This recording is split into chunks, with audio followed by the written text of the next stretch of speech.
everybody, and welcome to another episode of This Is My Bourbon Podcast. I am your host, Perry, and filling in for the Birdman himself is the host of the Bourbon Bytes channel over on YouTube. Ladies and gentlemen, please welcome for the very first time, not just onto our podcast, but any podcast ever, Clifton McDaniel. Clifton, it's good to see you in here, buddy. How are you? Well, thank you for having me. Way to set it up for the stress levels that are going to go through the roof here. But I'm so glad to be here. What about that stressed you out? I gave you a sweet little introduction. The first podcast ever that you've been on. It is. Could you imagine? I don't even know. I'd have to go back and look. And this is something I should have done, many moons ago. But I don't even know what the first official released podcast was. And I mean, maybe it was like the same level of quality as the first YouTube video where it's like Mike at the Zoo or whatever it's called. Oh, yeah. I would like to look into that. Anyway, welcome to the show, Clifton. It's good to have you here. Yeah, thank you for having me. I mean, I know we've been talking about this for a while, so no offense to Swan and Curtis, I'd love to have them, but I'm glad to be here. Absolutely, man. I'm again very happy to have you on. Swan is still on his hiatus. He will be joining us in a couple of weeks, I think about 3 or so. And he's just still in the middle of work. But in the meantime, it's really nice to have this crew of guest co-hosts in filling in for him. So I appreciate you being here, buddy. Yeah, of course. So we normally start the show out, of course, with Flying Blind. But because we are in completely different states and basically on opposite sides of the country, we can't do that. So instead, we are just kicking it off with a theme for the evening. And I just, for whatever reason, it just clicked that you're wearing a This Is My Bourbon Drinking shirt. Of course. Which you can find at bourbon.com. Yeah. I was going to throw it out there for you, but there you go. Yes. By the way, it's a very comfy shirt. You guys should definitely all buy them. I freaking love the shirts that Threadless uses, man. They're awesome. So comfortable. I tried... I bought a shirt from your shop and it sold me on it, and I actually set up my shop through Threadless as well because I really like the quality of their stuff. It's so good. And the nice thing this is turning into a Threadless commercial, but the nice thing is not sponsored. We don't have to deal with any overhead. It gets shipped out, and we basically just make profit right off of it.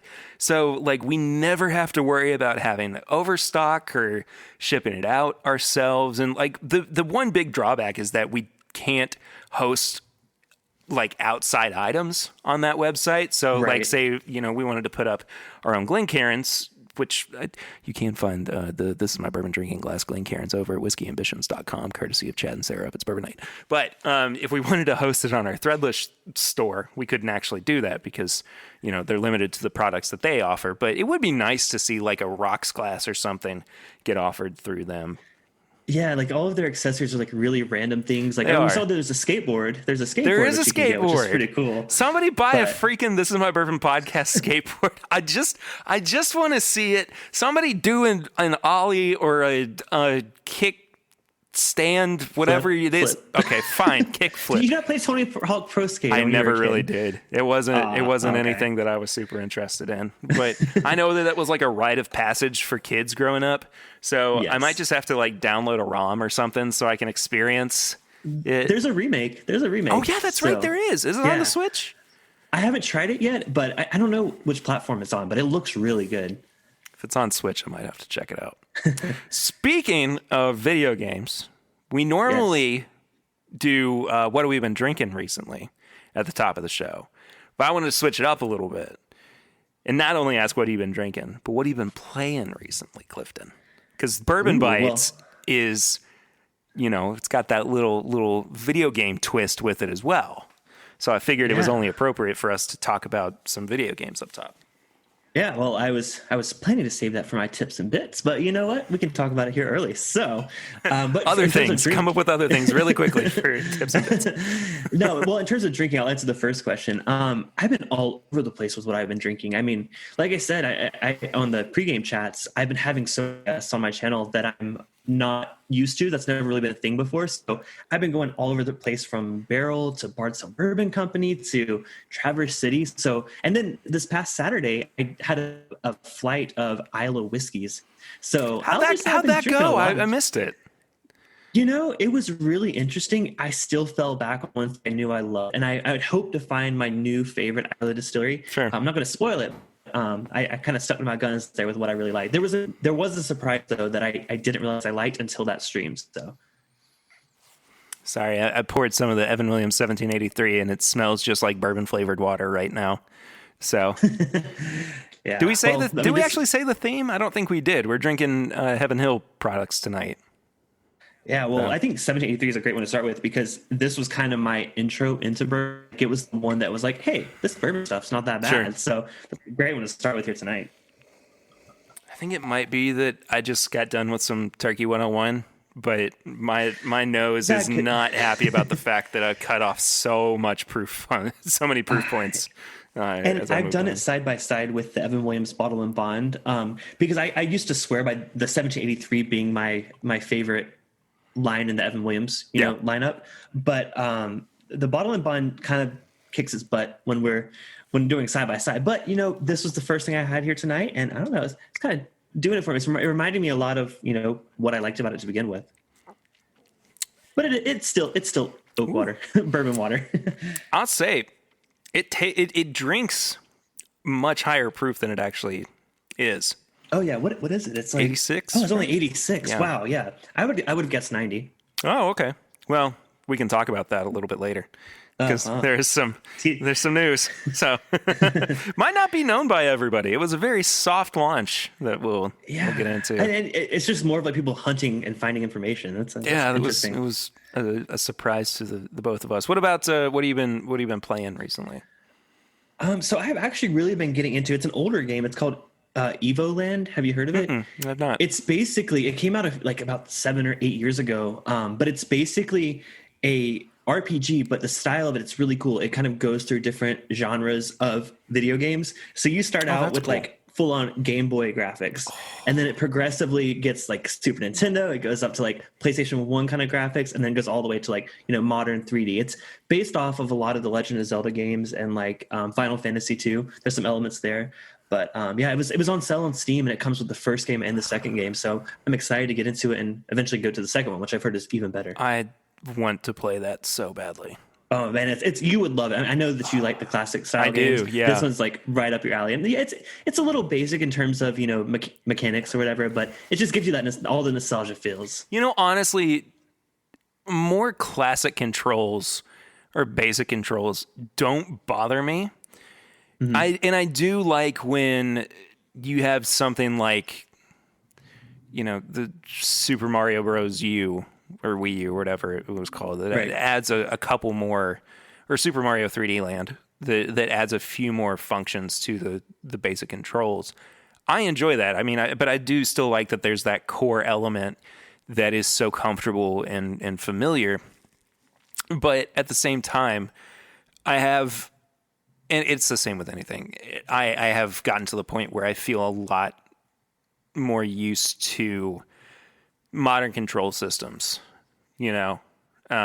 It just, I never really got into the Halos of it all, or the Call of Duties, or, even Assassin's Creed, really. It just never was anything that I had that much interest in. So those styles of controls were always really just unfamiliar to me.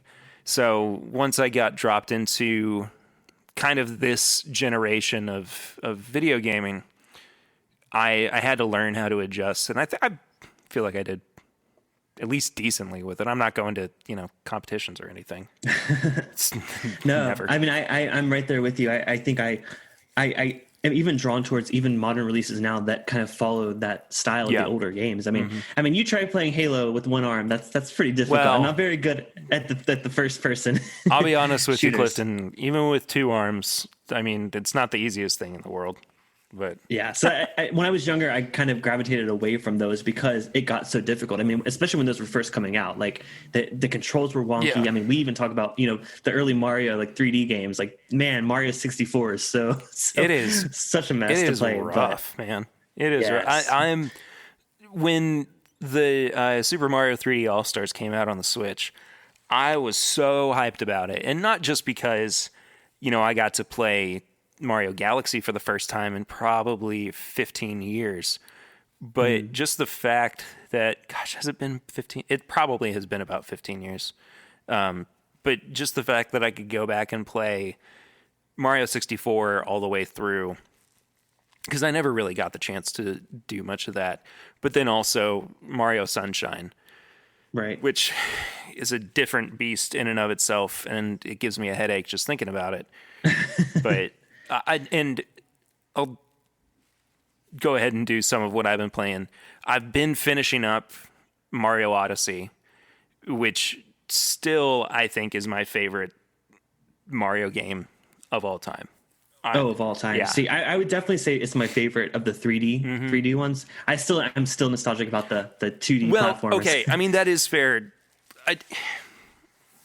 But it's a great game. Don't get me wrong. I tend to categorize the 3D ones on their own. That's fair, and I would probably do the same. Like if I were getting really nitpicky about it, but I think that Odyssey just kind of overall is my favorite Mario game. Yeah, it takes all of the things that I didn't like about the Mario 64 and improves on it. Yeah. So I agree with you there. Yeah, for sure. And I also I haven't gotten very far into it at all, but finally started Stardew Valley. So Yes, I know. Adam was talking about that on your show a couple weeks ago. And as soon as he recommended it, I was like, I've got to get it. It was only like $15 on the Nintendo store. So we have been playing that since it first came out. Like Justin, who's my husband, he really followed the development of that game, which, as Adam mentioned, it was a one guy kind of game. The guy created it himself, entirely on his own. It launched with some bugs, but those bugs were so quickly taken care of. And there was recently a big update that came out. We actually haven't dived into it since then, but he's adding tons of new features to it. So cool. I was going to mention that, but then I heard that Adam mentioned it. I was like, I'm not going to steal his recommendation, but that's a great game. in terms of what I've been drinking recently, let's see. Dang it. Oh, I had Kenny from Bourbon Pursuit on on my live stream last week to talk about Pursuit United, which is awesome, and you guys should go check that out, and also check out that live stream, youtube.com/Listen My Bourbon Podcast. I go live every Thursday night. Lots of Elijah Craig barrel proof, of course. It's just the longer the days get, the more it's like I need something to wrap this up more appropriately. I feel like I'm missing something. I know I'm forgetting something. So maybe I know what it was. As it's sitting right in front of me. So this was given to me back at Hometown Rising in Louisville. It was the country music festival. It's Tattersall. It's a single malt. Tattersall has a bunch of different products that they put out, but this was Justin Sutherland's specific bottling. Justin was a contestant on Top Chef Kentucky on Bravo, and I think he was like my first interview that I did that weekend, and I hadn't watched that season of Top Chef yet before I interviewed him. And then Lucy and I finally got around to it this past week, and we just finished it up today. And it just got me like all nostalgic for that weekend. And I was like, oh man, it was so cool meeting Justin and meeting Sarah, who was another one of the chefs. And, I was just talking with Justin, and he was like, I just launched this brand, or I just launched this specific bottling with Tattersall. He was like, I'll have to get you some to try. And I was like, absolutely, please do that. And it freaking comes over with a full bottle for me. I was so blown away by it. And it's a single malt. I'm really coming around to single malts as well, but it's so good. It is so, so good. I should send you a sample sometime. Yeah. Are they based out of Kentucky or? No, I don't recognize the name. They are based out of, I believe. Why do you not? Oh, they're based out of Minnesota. Okay. So the mash bill is really interesting too. So it's aged at least 2 years, and the mash bill is malted barley and a blend of mesquite, apple, and chocolate smoked malted barley. Ooh, that sounds really flavorful. I see why you like that one. Yeah, and it's 110 proof. So it's even better. I know, right? Like I feel like most single malts are in the 80 to 90 range, and the fact that this has it seems like they took the time to do something really different, but especially at 110 proof. Yeah, I'd love to try it. Just knocked it out of the park. I'll definitely get a sample sent out to you soon, along with some other stuff, of course. Okay, should we get into news? Let's do it. We got news. We got a lot of news. The big one for the week. Oh boy, this was a shock, I think, to everybody on Monday morning last week. MGP bought Luxco. What the heck? I had to reread that headline like 3 times. I did too. I'm like, wait, what? So Luxco is currently in Bardstown, and they're home to like Ezra Brooks and Rebel and really Yellowstone as well. They're sister companies with Limestone Branch. And so not only is Luxco going to be acquiring all of these brands, they're also going to have their very first own bottling plant. So before now, they were just producing whiskey, but they weren't actually bottling anything there in Indiana. Mm-hmm. This is insane. There's so many questions I have, but also like, and they both, I saw the article you were talking about, they both kind of gave their reasoning behind it, why they thought it was a great partnership. And, they make sense, but it's just like, it's so out of left field, I feel like, for MGP to do something like that. Cause I think this is their first Kentucky, it is. property. Yeah, it is. So, it is. I mean, it's interesting. I know they like having the Ezra Brooks and the Rebel and, all that under MGP now. Yeah. I'm sure at Luxco, I mean, we were talking a little bit about this on, I think it was your Facebook group. Luxco has always been into sourcing. That's kind of how they got their start. They've always been doing blending on their end. And I think that they kind of fell into distilling their own product out of necessity rather than desire. Yeah. Just based on what I've read about, how they started the company, they just kind of got such a demand for their products that they're like, hey, we got to start doing our own stuff. But now that makes it interesting. I think what is kind of one of the most interesting things about Luxco, and I use the phrase selling out, but I don't mean it that way. It's just kind of my way of saying rather that it seemed like they were trying to course correct. Mm-hmm. And it makes me wonder if something just wasn't working right for this family-owned brand. They pride themselves on the fact that they are family-owned. It's one of their main talking points when you go to the distillery and you take their tour. It's the Lux family, Yep. And that was honestly one of my favorite distillery tours. Oh, it was from a my great Kentucky tour. trip. It was a great tour. Awesome. And I'm just not sure if we're getting the full story. And I'm sure we're not. I'm sure that there are other things that are going on behind the scenes that we're never going to fully know unless somebody just comes right out and says, here's what's going on. Here's what happened. So I don't know. It just seems like an odd move from such a staunchly independent brand. So we'll see. I'm hoping that they're acquiring them in name only, right?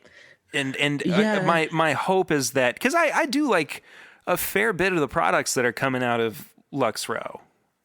Right, and that's what I was going to say. I mean, like, what is that going to mean for the Rebel, no longer Rebel Yell, the Rebel brand? Mm-hmm. I mean, it's built this reputation, single barrel, the 100 proof, which is actually one of my favorite budget pours. Same. I mean, with them sourcing, they're going to change where that's coming from, and they're going to switch to their own. They have tons of barrels aging at their, on site. So it's such an interesting move, and I have no idea where it's going. Yeah, and I imagine that MGP has either already partitioned most of their stock for people who have already purchased it, or they have stock set aside for future purchases, rather, to distilleries or companies that are looking to source their whiskeys. That being said, I mean, they do still have their own products that they're putting out. What is it? Rossville Union, George Remus. So, I mean, both great products. I mean, I'm a big fan of. We can't get them in Southern California, as far as I'm aware. I haven't ever seen either of them on the shelves. But I actually did a stream with the guy. I forget his name. The guy over the Remus brand. Their master blender. I forget his name. I apologize. But no, we did a stream with him. I was over on Bill the Whiskey Dick's channel, and we interviewed him, and this was my first time trying the Remus lineup, and man, I fell in love with it. I mean, I've tried MGP before, but it's having their own product is really, really special. Yeah, absolutely. So I'm sure something like that is still going to continue, but in the meantime, it's just kind of an odd thing that we're seeing moving forward. Beam Suntory is also leaving the windy city of Chicago for the Big Apple itself, New York, next year. This is a pretty major shift for the Beam Suntory brand, just in terms of where they are going to be doing business. I mean, while Chicago is a pretty, of course, hopping bar scene, and they've got plenty going on for them, New York's where it's at, man. And I'm hoping that they find a way to grow in the same way that they did when they moved to Chicago. So according to the Chicago Tribune, when Beam Suntory moved there, said that it resulted in a 25% increase in applications and helped its bar and restaurant business grow 40% faster in Chicago than its U.S. average.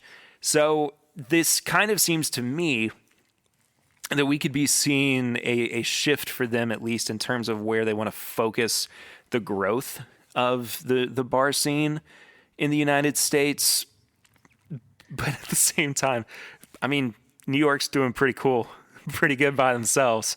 So yeah, I'll say I haven't been to Chicago, so I'm not quite sure exactly what their bar scene is like. But yeah, I'm surprised because it would have been so easy for me to do when I lived on the East Coast. But now that I'm out in California, Chicago's not really on our direct routes very often. Not someplace I mean, I don't really want to go to a big city at all right now anyway. So yeah, well, I mean, I'm in Los Angeles, but I'm not, in the heart of the city, which is pretty nice. Fair enough. But but New York does have a really awesome, especially cocktail scene. I think there's so many like specific cocktail bars that I've visited and have just loved there. So I think it's a good city, like you said. I mean, they changed the culture of not necessarily changed the culture, but they, came to Chicago to kind of have an impact on that industry. And, I guess New York's also a great city to kind of explore, building the brand and getting it more out there in these independent bars. Absolutely. So we're just seeing some shakeups, of course, coming about in the really industry side of the bourbon industry at the moment. Oh boy. So Woodford Double Oaked also got released this past week. And it sold out in 6 hours. So wow. Are we at the point where Woodford is allocated? I guess so. Also, I hate that this is a thing. 'Cause people, I have thoughts. Okay. Okay. Double Oaked is just such a mid-tier product to me. I don't think it's anything that needs to be allocated or anything that needs to be so sought after. I mean, it sold at the distillery for $50, right? Yeah, well, I will say to counter that point, when I was in Kentucky, my one reason to go to Woodford was try to get a bottle of the Double Oak. Now, this was a couple years ago, but I made it to the gift shop. Of course, they were sold out at the time, and I was really upset about that. So maybe, and that was just because I had heard that was the distillery exclusive that, if you're going to buy one, buy that one.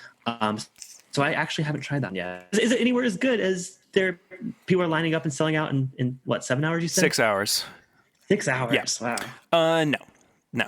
Okay. I don't think it's, I just, it is a double oaked product. I mean, that it gets so bitter at that point. And I get that people, there are interesting notes to it that people gravitate towards. And I'm not trying to knock that at all, but it's just a lot of hype, man. It's just a lot of hype. I mean, good for Woodford. You know, they finally have a product that people are lining up for. I mean, that's something. But that is indeed something. So, yeah. But I mean, was there even that much hype for the new what is that series called? The very rare, very small rare batch, or something like that. Let's look, because I can't remember what it was called either. It's some weird combination of words there. I was hoping that it was just going to be on this page. Very fine, rare bourbon. There we go. There we go. So, but that one, I mean, that's pretty allocated, I would say, for absolutely. A Woodford product. Mm-hmm. So, but, well, to your point, I don't think that anybody was lining up in the same way, but there were still people who were going into our Total Wine, and they were like sneaking around talking to employees trying to find out if they had bottles of it. Oh, really? Like I watched somebody get handed the last 2 bottles in a case and then just kind of like look around like they had just, stolen the, blood diamond or whatever. But it was, I don't know. Kentucky's a strange place when it comes to this stuff. Well, I mean, I feel like Los Angeles is getting just as bad. I mean, I feel like when I first moved out here, it wasn't quite so much about the hunt. And now literally everywhere people are lining up, even Total Wine, every day that is a truck day, people are lined up out front. So it's catching on. Something like that. I mean, look, I agree with you. Credit where credit's due. If people do like this product, go for it. It's just not for me. And I mean, I don't know if you've stumbled across any of the pictures of the line. No, I haven't. Yeah, so like leading up to the walk at Woodford Reserve to get into the front doors. Mm-hmm. You know how the parking lot like kind of horseshoes around? Goes around it. Yeah. Yep.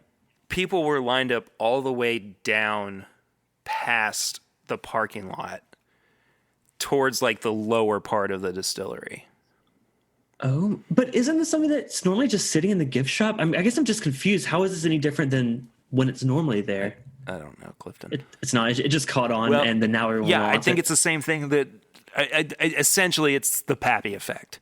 It sat around forever. Right. People realized that it was good. Then they all jumped on the same bandwagon. And of course, as soon as it gets released again, you can't control the masses. So well, maybe we'll start seeing, if they realize there's such a demand for it, maybe we'll start seeing it, around the world or around the country.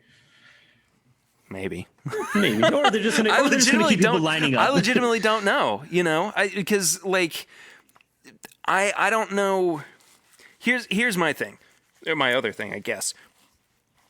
Immediately after it sold out, it was on secondary for double the price, right? Wow. So, and people are trying to like trade antique collection and Elmer T. Lee, and I think I've even truly seen like people offering Weller Full Proof or asking Weller Full Proof for double. I have so many like comments to make, but I'll reserve them. So you see my slight frustration, but a lot of that is reserved just to the secondary market. Otherwise, if I tend to, I divert my attention away from that. Just it kind of blows my mind sometimes. And to be fair, I've gone and waited in line for products before too. So I can't. But for Woodford? No. Not once. Yeah.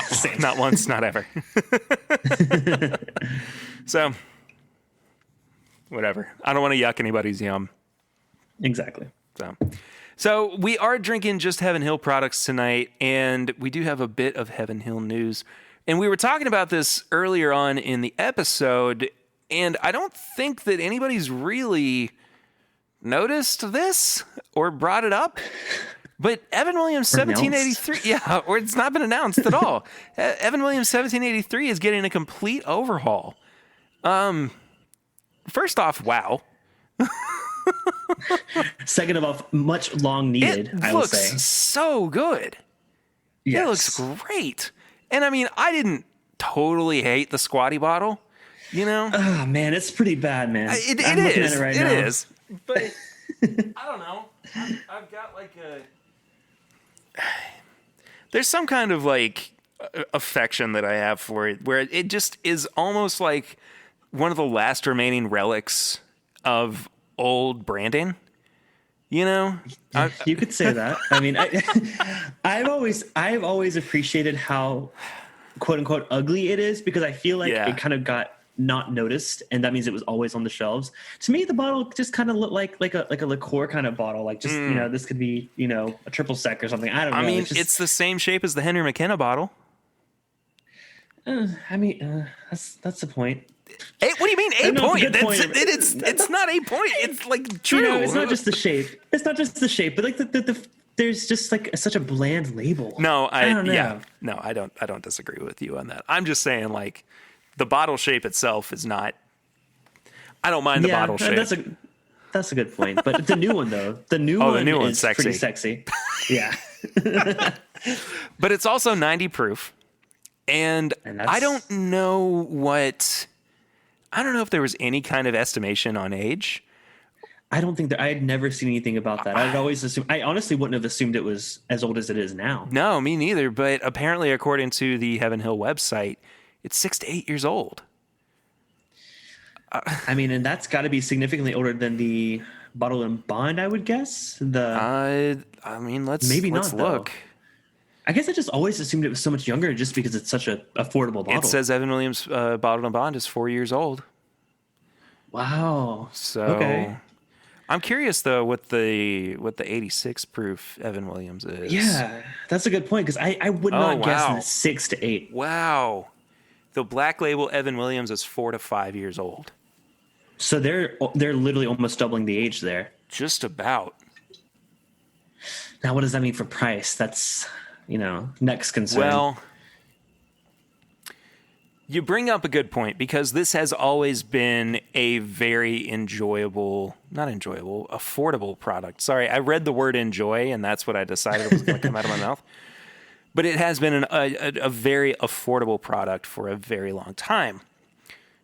However, I don't think that this is going to go up in price that much. I mean, Evan Williams Black Label is $16 a bottle, and 1783 has always been about 18 to 20, I think. Oh, wow. Well, in California, for some weird reason, Heaven Hill and Jim Beam products are always way cheaper than everywhere else. Oh, really? I picked up this bottle of 1783 today for $14.99. Evan Williams Black Label is about $11.99. Maybe I'm skewed. And the bottle in I know for sure California, for some reason, it's really cheap to get bourbon out here, which is pretty great for us. Nothing else is cheap. The bourbon's cheap, though. Let's see. Total wine price for Evan Williams here in Kentucky is $15.99. Well, Evan Williams 1783. Okay, so about the same. Yeah. So not too far off. But I mean, if they're doubling the age and if they're not planning to increase the age of the bottle and bond, that, you know, kind of puts it in I would expect it to go up, but I'm not sure, you know? You know, I understand that concern, but Heaven Hill has always been very consistent with their prices. They've never really raised anything that hasn't warranted it. I mean, Sure. Even with the rise in popularity of something like Elijah Craig Barrel Proof, it's still $65.99 retail or $64.99 or whatever it is. And I mean, the only thing that's really seen an increase is Old Fitz Bottled and Bond, but that's only because it's essentially a different product than it was when it was in the green label and it was 4 years old and it was, you know, $15 a bottle. So, so you mean you said Old Fitz? You mean Heaven Hill Bottle and Bond? No, I mean Old Fitz Bottled and Bond. Oh, like the sexy bond? Yeah, because okay, I was confused because we don't get very many Old Fitz. We don't get the budget Old Fitz, so I get confused. So there's the 80 proof Old Fitz, right? And that comes so in. That's not out here, so I've never seen that. Yeah. But there's 80 proof Old Fitz. It used to be 86, and that's the Old Fitz Prime. It has like the gold label on it. But there used to be an Old Fitz bottled and bond that had a green label that was 4 years old, and consistently here in Kentucky. And they did away with it in favor of the premium product. And what I'm getting at is that price increase was basically just in response to the fact that it was an older product and they had a nicer bottle that they were including with it as well. So there were all of these warranted changes that came about by transitioning the product itself. But, they aren't raising prices for the sake of raising prices. Gotcha. And the reason I thought you were talking about the Heaven Hill bottle and bond is because, with what happened with it going from the 6 year to the 7 year, increasing the price dramatically. I mean, I think that was also a justified, as much as, we don't like it, it was justified. It was definitely undervalued. Well, Clifton, what we could do is, because I don't think we've ever actually done it on the show before, but side by side, the 6 year bottle and bond and the new 7 that still has not made its way to Kentucky, but whatever. Oh, that actually, I think I did that when I first got it just on my own, but I don't think I've ever actually done that either officially. I'm more than certain that we haven't put anything out official, but I did pour a little bit of the Evan Williams bottle and bond, and by a little I mean what was left in my bottle, and it wasn't much. So that's actually that's our home infinity bottle, or like it's not an infinity bottle. That's our home decanter bottle because it looks a lot fancier when it's in a decanter than the bottle and bottle. But it's an excellent whiskey. I think it's one that I like sharing with anyone that comes over. I took a beat from you, and my decanter right now is Rebel 100. That was the one that I always had. I can't find another bottle of it. The only time I've seen it recently, it was like $20, which is like way pricier than it should be. Which, again, it's not a bad price, but I usually can find it for like $14, and I haven't found it. So next time I go back east, I'm gonna stock up on that one. There you go. So we have one release that we want to bring up this week as well, and this is brought to us courtesy, of course, of Whiskey Advocate. It is an Indiana bourbon. I'm guessing it. Oh yeah, there it is. It is from MGP. It is Brothers Bond. Non-age stated, 80 proof, $40 a bottle, and going to be released in April of this year, widely available. Mash bill is 64% corn, 22% rye, and an undisclosed amount of wheat and malted barley. It's aged at least 4 years in barrels with number 4 char staves and number 2 char heads. I am really... Oh, it's got something to do with Vampire Diaries. Yeah. Huh. So the two guys behind that, I'm not going to try to pronounce his name, Ian Somerhalder. Yeah, that's right. And Paul Wesley. Now, I actually have never seen Vampire Diaries. Me neither. Surprise. But I know Ian from Lost. He was Boone on Lost, and I love Lost. He was in Lost.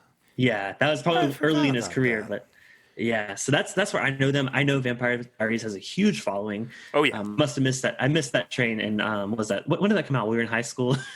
Golly, yeah. Yeah. Is it still going? No, I don't know. I don't want to say that in offending fans, but I would definitely look it up before we. There are seasons of it. It ended in 2017. So wow, okay. So it's been a minute, but it was on while we were in high school. Yeah. How many seasons did it go for? 8 seasons. Wow. Okay, well, it jumped right on that. Twilight train. I imagine is kind of what kickstarted it because those came out right before that. I think. Remind me to tell you a funny story about Twilight after we're done with the podcast. I've told enough embarrassing stories on for the Perry love life, and this the Twilight story is a real doozy. I'll save it for the last call.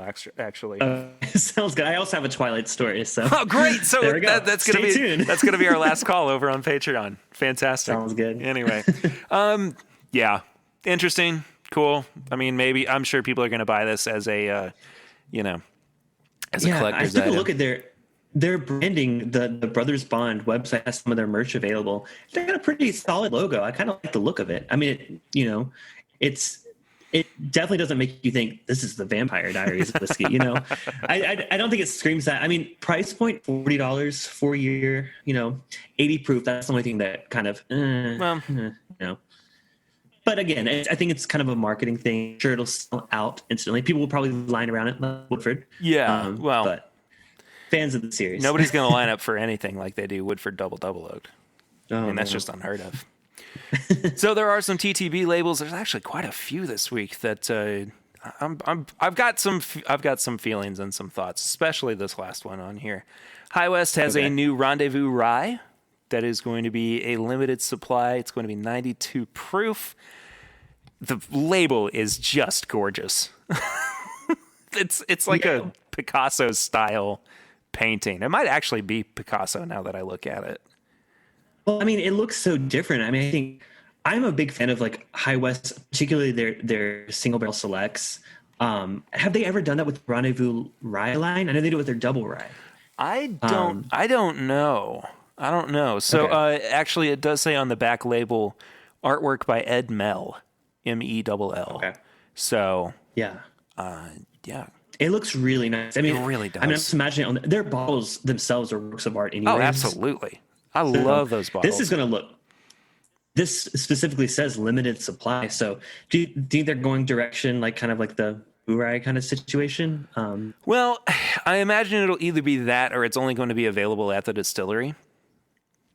Yeah, because one of them was just released as a Utah exclusive. I saw. I think that was the re-release of Burai. Mm-hmm. I think that's right. So I would hope this isn't one of those situations, but if you are in Utah. And maybe you could grab a bottle. I wouldn't be too upset about it. Sneak a little drink to old Pear Bear. I may know a few people in Utah. I think I know some people who are around that area at the very least. Old Carter Batch 7 Rye has also been approved by the TTB. 114.6 proof. I'm not seeing an age anywhere on here. But having been a fan of the Old Carter products in the past, can't say I'm not excited for this one. Yeah, actually, I haven't had their rye. I've had their bourbon, and it's a fantastic whiskey. So I'm sure their rye is just as good. Really, really quality stuff they're doing there at Old Carter. It's really fantastic. So looking forward to that new release from Mark and Sherry. A new product from Luxco. Hey, look at that. Davies County Double Barrel at 96 proof. Finished in Missouri white. I said Missouri weird. Missouri white oak barrels. With a number 2 char. Interesting. I'd give this one a try. I've liked all the Davies County products that I've had. I didn't actually realize they were Luxco. Mm-hmm. I'd heard the name before, but I didn't, I guess, put those two together. Like you said, that double, what do they call it? A double barrel finish. Yep. So they're kind of going kind of the toasted kind of approach. I always love that on a whiskey, so that's exciting to me too. Yeah, for sure.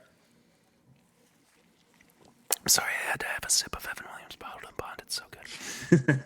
It is. So the next one, I'm gonna censor myself on this one for our younger listeners. Good effing bourbon whiskey, small batch, distilled in New York.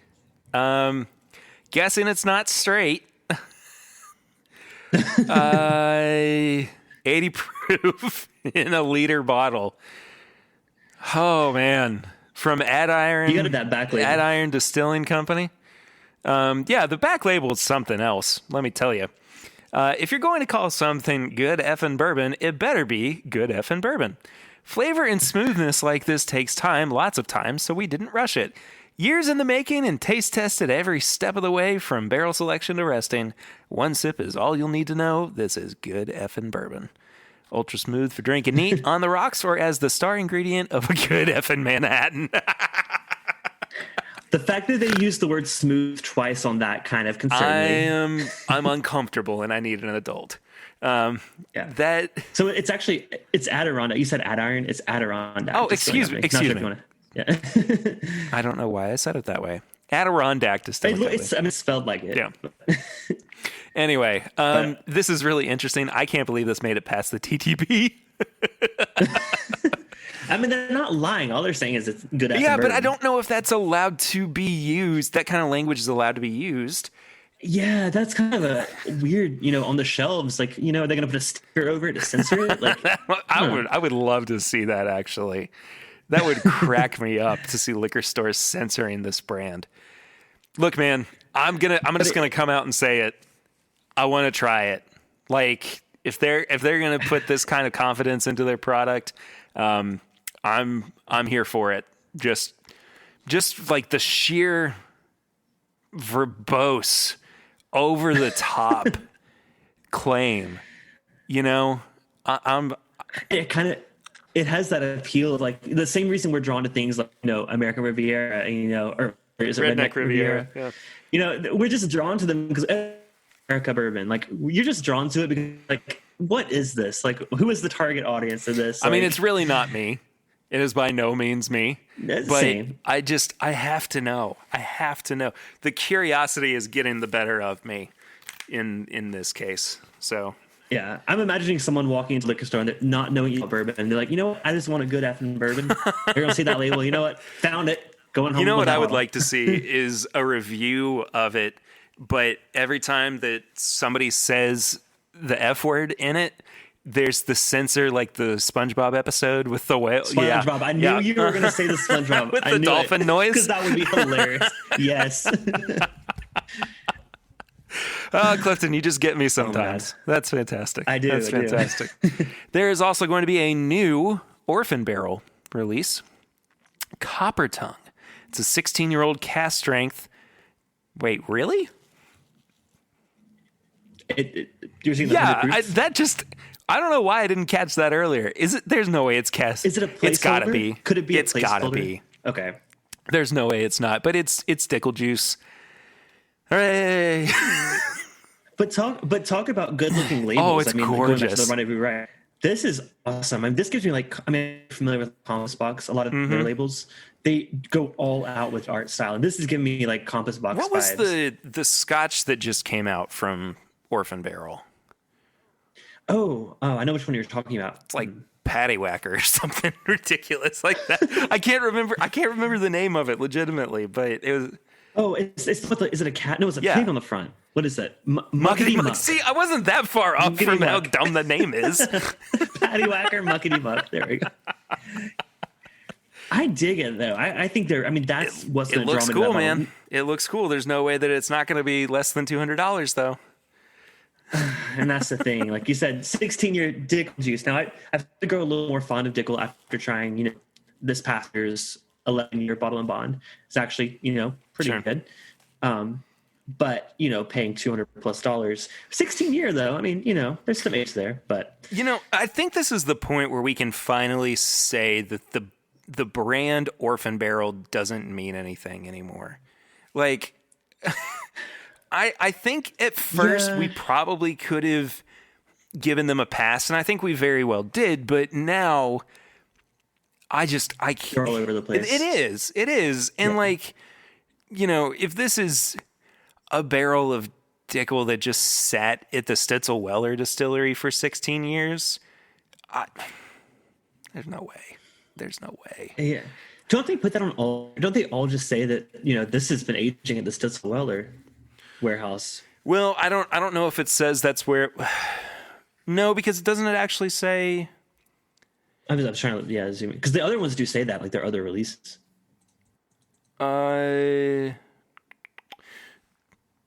Bottled by Orphan Barrel Whiskey Distilling Company, Tullahoma, Tennessee. What?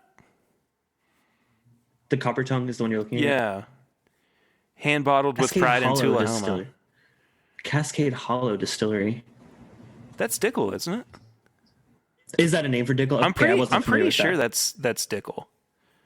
Okay. Yeah. So, I don't know. Initially, it was supposed to be that it was a Stitzel Weller thing, but right. I don't know. Whatever. Let's move on. They got cool labels. Cool labels though. It looks cool. It's a cool looking bottle. It does. Whatever. Bowman is going to have a cask strength Virginia straight bourbon whiskey as well. It looks like it's going to be at 134 proof and 10 years old. Could be just placeholders, but holy crap, I'm on board for this one. Yeah, I actually have not had Bowman. That's the one that telling myself I got to get a bottle of that because I've heard so many good things about it. The port finished one is incredible. Now, have they used a cask strength before, or is this new? No, I think this is the first time. That's exciting. 10 years, man. That's gonna be good stuff. Yeah, I can't wait to try that. And then last but not least, this stupid piece of crap thing. This is one of the most infuriating labels I've ever seen. And let me be honest, it's really pretty. And I get it, but don't lie to us and be more clear. So this is from Woodcraft, which never have heard of before. Brain Brew Whiskey in Newton, Ohio. It says our distillery is just east of Cincinnati and 7 miles north of Kentucky. This is such a load of crap. I'm sorry. The back label. Well, I guess I haven't even really said what this is. So it's bourbon whiskey that's finished with 200-year oak. It says very small batch, 90 proof. So the back label says Woodcraft private stock. Bourbon finished with 200-year oak is a special product crafted exclusively for custom bourbon blending. After resting in traditional oak barrels, it's Woodcraft finished using 200-year oak. We do this because 70% of the flavor and 100% of the smoothness of whiskey comes from interaction with the wood. There's one of a There kind. you go with the smoothness. Just lost me, man. This one of a kind product won a silver medal. Wow. At the prestigious San Francisco World Spirits Competition. And I like that they don't even tell you what they mean by 200-year oak. Like they tell you, like, oh, we use this, but like, it just gives me a headache. Like, most oak is that old. yeah, I was gonna that's not that old relatively. There aren't 10-year-old oak trees that are being used for barrels. It takes a long time for them to grow. And I think they misunderstood the term new oak. But it's like, no, we gotta go real old. We got old if you can find some old charred oak barrels, like I'm talking like freaking old, like Abraham Lincoln, like older than Abraham Lincoln, bro. Like I'm so perplexed by this. And I mean, I get it because they're trying to go with the shock factor, but if we are, and I say this all the time, trying to move towards transparency in the bourbon world, this is not it. This is 100% not it. And somebody has got to step in the TTB and say, go back and write what it actually means. Like, this is a... Go ahead. They put the 200-year oak like all over, like it's front and center on the main label, and it's right below that, finished with 200-year oak, and then on the back it's like written like times again. Like they use that word a lot or that phrase. 1, 2, 3, 4 times. Yeah, but they never tell you bottle. what they mean by it. They just have a little Woodcraft process, trademarked by the way. It's not straight. So it's got to be less than 2 years old. It's like contradictory in itself, right? You're using young whiskey, but you're finishing it in old oak. Oh man, I don't know about that either. Somebody's got to step up and say, stop doing this. Somebody has got to put their foot down and tell these distilleries or companies or whatever, do better than this. This is unacceptable, and we're gonna crash and burn if people don't start introducing some kind of honesty to this industry. Mm-hmm. Just make everything bottled and bond. Like, hey, I'd be okay with that. But then you're limited to the 100 proof. You're right. Stuff. Never mind. Anyway, I don't want to stay on the soapbox for too long, but I think it's such a misstep in trying to move towards a more transparent future. And I don't think it's a good move. Somebody should have caught it long before it got to us. So, Oh, well. Clifton, why don't we drink some more bourbon and forget about all this? Let's talk about something positive. What are we drinking next, Barry? So why don't we go ahead and do our little head-to-head from the 6-year bottled and bond and the 7-year bottled and bond from Heaven Hill. Only if that means we can save our Elijah Craig barrel proof for our last call.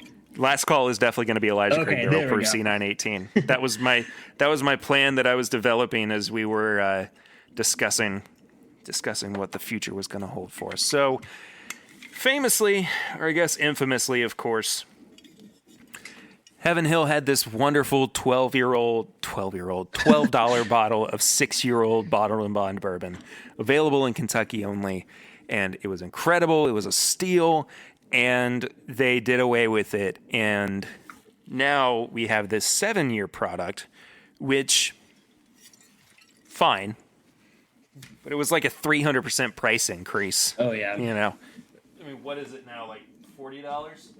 It was 40 when but I've seen it go up to 55 in some areas. It's harder to find now. When it first came out, it was everywhere. It's absolutely ridiculous. I do want to give a shout out to your co-host Swan, who actually gave me my bottle of the 6-year when I was in Kentucky. So, nice. So that's why I have it. Cheers to you, Swan. Swan's a good giving boy. Yes. Give. So yeah, I don't think I've done a side-by-side of these in quite some time. And definitely not on the podcast or even on a live stream. I'm mostly certain. That 6 years it's such a classic smell. Like it's just so well-rounded. I'm so jealous of you guys for just having this for so long, just on the shelves, man. You know what, to be quite honest, just going back and forth, like on the first nose, the 7-year does have a leathery tobacco quality to it that the 6-year doesn't. Oh yeah, the 6-year's super oak forward, but that one has the darker like leather on it. Yeah, and there are some sweeter notes that I'm picking up on the 6-year that I think I'm also getting on the 7-year, but because I've already smelled them with the 6-year, I'm not necessarily getting them as much, and so I'm picking apart what the 7-year has actually introduced with that extra year of aging. I'm getting a lot of sweetness on the 6-year too, and I think it's the wood showing itself in different ways. I think on the 6-year it's still that lighter, like and they're only 1 year difference. I get a lot of the sweeter aspects of the wood on the 6-year. That 6 years just unfair. We just had to give it away, give it up. Mm. I'm sad, but I mean, to be fair, it allowed the brand to come out here to California and actually find some Heaven Hill bottle and bond. So there's a plus there. And to quote our friend Bernie Lubbers, it's a bourbon business, not a bourbon charity. There you go. Man, that 6 years awesome. It's been a minute since I've had the 7-year. Actually, this is my second bottle of it, and I'm just now opening it. So yeah, it's been a while since I've had any of mine too, and that's just because I had to get it sent from you. Oh yeah, when it first came out, yeah. it just hit me that's where I got it from, because it hasn't made its way back to Kentucky yet. It's only been out west and maybe in the Carolinas. I honestly don't know. When it first hit out here, it was literally just flooding the shelves at Costco. Like it was everywhere. So I remember messaging you guys. I was like, "Hey guys, there's this whiskey that you guys have been talking about, and it's like it's all here." I think I ended up buying like 8 to 10 bottles that day. Like I remember that. I had a cart full of them, but since then it's been harder to find. It's still on the shelves, but I think it's marked up a bit more than, because I honestly think it was like $35 at Costco. So I was like, "Guys, you got to get this." I might have to get another bottle from you if you could find it. Well, like I said, it's harder to find, but I'm about to try it right now. I truly do think that the extra year on the age did introduce more to the nose. So how do you feel about the palate? Ooh, I like that. Like I said, it's been a minute since I've had it. I did try the 6-year first, which I thought was, it's enjoyable, it's great, but that 7-year, I mean, I think it's justified price-wise. Wow. Yeah. I don't remember it being that good. I don't either. That's what's funny. This has been at the back of my cabinet. I actually had to go digging for it before we started recording, and I wish I would have brought it out sooner because wow, this is good. And I'm a bit of a Heaven Hill fanboy too. I mean, if you didn't realize, I buy. You're almost out of it. Wow. Yeah. Well, I'll keep an eye out for sure. Because Yeah, man, please I'll do. Please keep an eye out do. for myself too. Because like, holy crap, this is good.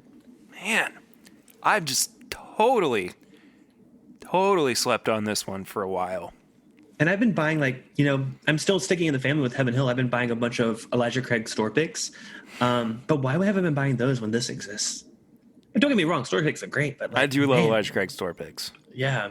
I've been buying people out of their stashes of Elijah Craig barrel proof. Oh no, I hoarded that one a bit too. Oh yeah, I got plenty of those. I had to replenish my stash recently, and I got a good spread. I got a good spread of ECBPs. And like you said, it's ECBP's been holding that price point at like $60 to $65. What if they decide we're not that it doesn't warrant a higher price? They may see that and they may be like it'll be an $80 product. Well, good. We have I don't want to count how many I have. Probably got about 8 to 10 bottles backed up, but yeah. Honestly, I don't think it's going to happen. I don't think it's going to. If they pull a page out of how Booker's did, pull a page out of the Booker's, huh? But no. But I don't know if they might try to go the Booker's direction. I think that's kind of backfired a bit with Booker's. I've noticed a lot of people's kind of, people that would buy every batch of Booker's. I feel like they've kind of started to, second guess it. I know I have with the price. Here's the thing. Chad of It's Bourbon Night asked Jim Beam directly about the price increase, and they said that they did not increase the price of it. So it was a rumor, and then the stores increased their prices.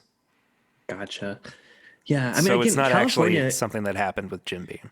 California is one of the last to bump up prices. So when I saw that one go up, I was like, I assumed that it was a distillery move, but now, let's just say that. I mean, wow, it's, I guess, the distributors. Yeah. I think that the 6 year still has a good level of complexity to it. It's incredibly earthy. It's got a richness to it as well that I really am enjoying. I mean, it's kind of like a dense butterscotch pie. But I think that,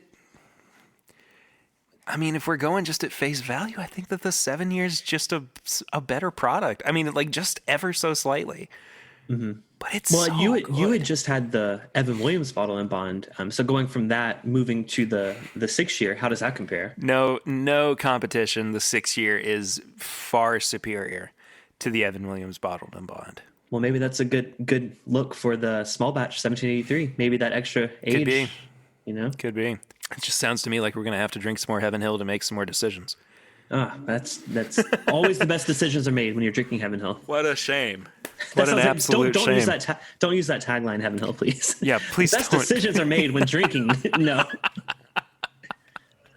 What a horrible marketing campaign that would be. Don't hire me. It's like directly in contradiction to the don't drink and responsibly. drive. Yeah. They'll have that tagline and then please drink responsibly at the bottom of it. Overall, I wish that it hadn't gone up in price so much, but they're still killing it with their products. So, oh well. Thanks, Heaven Hill, for being awesome. Regardless. Oh yeah, I will continue to buy your products. Not like I haven't been already. Amen. Amen to that. Well, that does it for the main chunk of the episode. We do still have tips and bits to get to this week. Clifton, I know that we did some of your video games still stuff. Mine, but I got to back up. Don't worry. I'm sorry. I had to do it. I had to switch it up a little bit since we're all about shaking things up here. Not really. Not normally. Normally, though, tips and bits are things that we have been enjoying recently. It doesn't always have to be bourbon related. Sometimes it is. But is there anything, Clifton, that you would like to recommend to the listeners of this My Bourbon podcast this week? Yeah, so these are actually backups to my backups because I listened to the podcast with Adam Terry from 2 weeks ago, and my backup was going to be Stardew Valley, being my recommendation because there was just a major update to that game, and I was going to talk about that because we've been getting into that, or we're trying to get into. We haven't fully started a new game yet. But my backup to my backup, you know, in terms of TV series, I don't know if it's, you know, that popular, but there's a series on Netflix called Night Stalker, about a serial killer out here in Los Angeles. Oh, okay. It was a really, really well-made series. I had never actually heard of this guy, but I saw that there was a serial killer like in our area. I was like, ooh, that's kind of, not that it hits close to home, but, you know, back in South Carolina, we didn't really have very many cool stories like that. So I was like, you know what? No, not cool stories. I love a good murder story. But I mean, seeing the news footage from that series, because they followed both the detectives on the case and the case. Just hearing the news story, being like, there are, you know, 5 new people killed last night. I'm like, oh my god! Like, could you imagine turning on the news and hearing that? Like, that terrifies me. Yeah. So, but as a series, though, it's really interesting. It definitely has that kind of like, you know, you're discovering who it is and following the clues. It did a really good job with that, and I think it's only like a 5 or 6 part series, I think, but it's pretty interesting. I like that one. What would you say? Night Stalker? Yeah, it's called Night Stalker. Awesome. I kind of want to check it out now. Yeah, I said earlier in the show that we finally got around to watching Top Chef from 2018. Which was season 16 and was filmed 98% here in Kentucky, and really, really enjoyed it. You know, I'm not a big cooking competition show fan. You know, like you can pretty much take it or leave it with me, but you know, of course, as soon as it gets into something that is near and dear to me, especially with Kentucky, I'm just all for it. And I enjoyed the heck out of seeing, you know, the hometown that I grew up in and seeing like all these places that I was familiar with. Sorry. Wasn't that the one that had Maker's Mark as like part of the show? Yep. Mm-hmm. I've seen some clips from that. I bookmarked that season. I got to watch that because it looks really cool. There was a whole episode where they actually went to Maker's Mark. Right. And they got to cook, and Fred Minnick was there too. Oh, really? Man, yeah. I gotta watch this. Yeah, it's good stuff. So, trying to think what else. Oh, I've been listening to the Gus Johnson, who's a YouTuber. He does memes and ridiculous videos and stuff. He has a podcast with another YouTuber. It's called the Gus and Eddie Podcast. It's so ridiculous. It's just one of the most insane things I've ever heard, but I enjoy it so much. It's just like I spend so much time listening to really well structured podcasts, right? Mm-hmm. But they're just all over the place with theirs. I mean, they are just, but it's good. It's good entertainment. I enjoy it a lot. So yeah, I'll check it out. You should. But I think that does it. Yeah, Clifton, thank you so much for being this week's guest co-host, and thank you all so much for listening to this week's episode. Clifton, is there anywhere on social media that people can find you, knowing full well that it is? But I have to ask you. Perry, I mean, do you know who I am? I'm just kidding. Do you know who I am? Totally kidding. Don't you know who I am? A really good podcast that you should follow. So, yeah, you can follow me mostly on YouTube. That's where I do most of my stuff. It's just Bourbon Bytes with a Y in Bytes. I do streams about twice a week. I do whiskey reviews there. I also just recently launched a TikTok page for my channel. So just Bourbon Bytes on TikTok. I do some short form reviews there.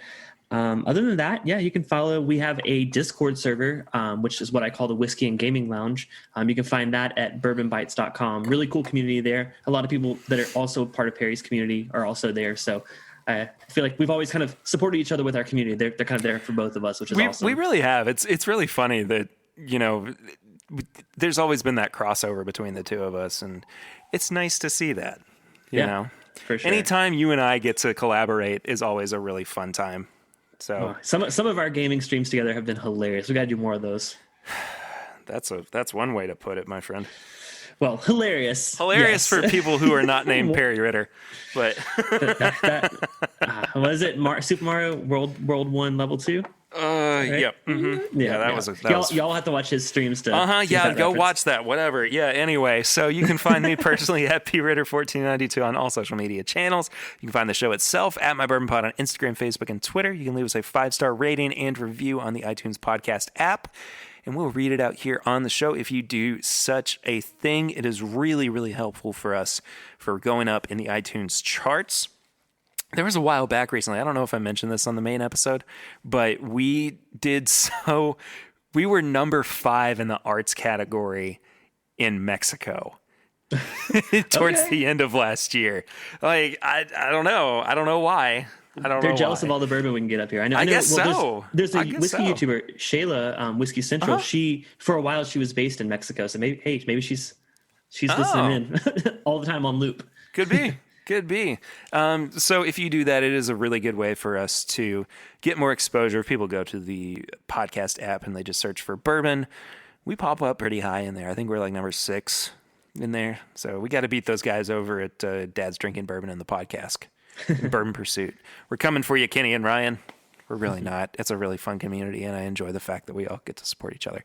Anyway, you can find all of our apparel and merchandise at bourbonshop.threadless.com, including our skateboards, which somebody still has not bought yet, except for our This Is My Bourbon Drinking Glass Glencairns, which are available at whiskeyambitions.com, courtesy of Chad and Sarah of It's Bourbon Night. You can become a part of our Facebook group at facebook.com, and you just search for This Is My Bourbon Group, questions to get you in there. If you want to leave a voicemail for our infrequent yet very fun Barrel Rings segment, you can do that at 859-428-8253. It's always really fun to listen to those on air. You can send questions or comments to thisismybourbonshop@gmail.com. I might have said that already, but I'm not sure. I go live every Thursday night on YouTube, youtube.com/thisismybourbonpodcast at 8 p.m. Not Central, Eastern Time. Jeez Louise. And then last but not least, and most importantly, you can become a patron of the show at patreon.com/mybourbonpodcast for as little as $1 a month. We had some new patrons that popped up over the past month as well.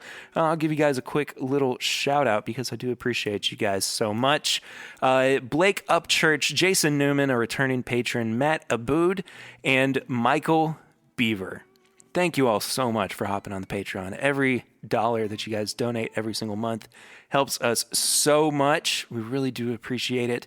And for $5 a month, you get all the bonus content, which includes the pregame chats and the last call, which Clifton and I are about to record. And we're going to embarrass ourselves. Y'all got to stick around. Woo, it's going to be a good time. It's going to be a good time. So go and check all of that out. Once again, Clifton, thank you so much for being on this week. We'll have to do it again soon. For sure. Thank you, Barry. Absolutely. Thank you again. Next week, we're going to be hanging out with one of our other good buddies, Matt Porter of ADHD Whiskey. So, that's going to be fun. Pretty pumped.